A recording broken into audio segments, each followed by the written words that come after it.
नमस्कार, बिहार मिथिला न्यूज़ के इस विशेष कार्यक्रम में आपका स्वागत है। मैं हूं तलत परवीन। आपको बता दें कि 2 दिवसीय यात्रा के क्रम में दरभंगा पहुंचे राज्यपाल राजेंद्र विश्वनाथ लेकर आज सुबह लहरियासराय थाना क्षेत्र अंतर्गत बलभद्रपुर में मौनी बाबा के आश्रम में दूल्हा दुल्हन मंदिर का शिलान्यास करने पहुंचे। इस मौके पर बड़ी संख्या में स्थानीय लोग और पंडित मौजूद थे।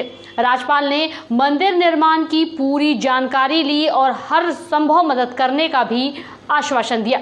इसके बाद कड़ी सुरक्षा के बीच राज्यपाल मिथिला विश्वविद्यालय कार्यालय के लिए रवाना हो गए।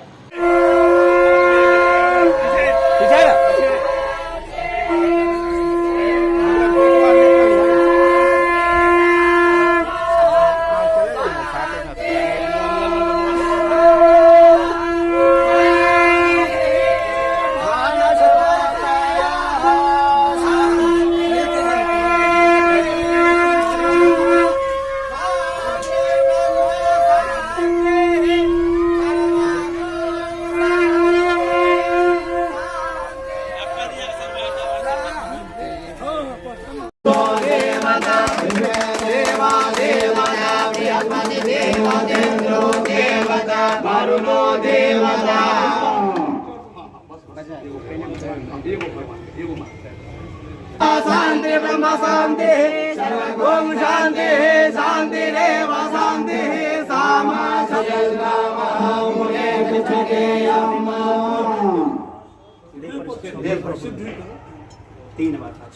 ओम माधवाय नमः,